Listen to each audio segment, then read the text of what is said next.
Hey, I'm Steve Magnante here in Bogart, Georgia at the Tony Townley Collection, where on October 24th and 25th, Richmond Auctions will be conducting about a 105 car sale here on site.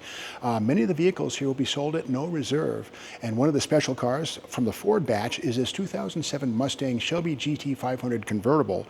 There were 2,695 GT500 convertibles built in 2007. Of them, 525 were painted performance white with a black interior. This car has less than 400 miles on it. This one is bone stock. Under the hood is a 5.4 liter 4-valve 4-cam Ford modular V8 with a supercharger, of course, with an intercooler, making again 500 horsepower. Until the advent of the Dodge Hellcat Challenger, this was the top dog on the streets of America. The beauty of the 5th gen Mustang, it still has a live rear axle, no independent rear suspension, so traction control or braking stuff at the drag strip is not a major problem. Ask a guy who broke one, I know.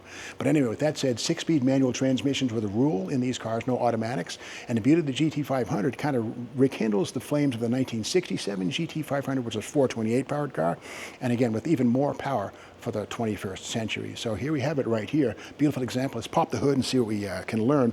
And of course, speaking of the hoods on these, they're special, unique to the GT500, and it's aluminum, which is kind of cool. It's lighter than a steel hood that would be otherwise found on one of these cars.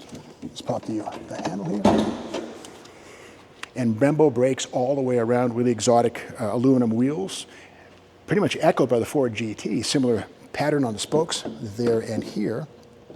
Let's pop the hood and see what we can learn about the mighty 5.4 Cammer motor. And under the hood, here we have it, a bone stock 5.4 Cammer motor. Iron block at this point in time, but very potent engine. 4 cams, 4 valves, and here's the belt-driven supercharger right there. It's an Eaton supercharger. And these engines are all signed by the niche line builder right here, SVT, built on a niche line away from the Romeo plant where the rest of the vehicles are built. And the GT500 is the strut tower brace right here, and once again, massive Brembo disc brakes at all 4 corners. A really fun car, and only 400 miles. Bid accordingly.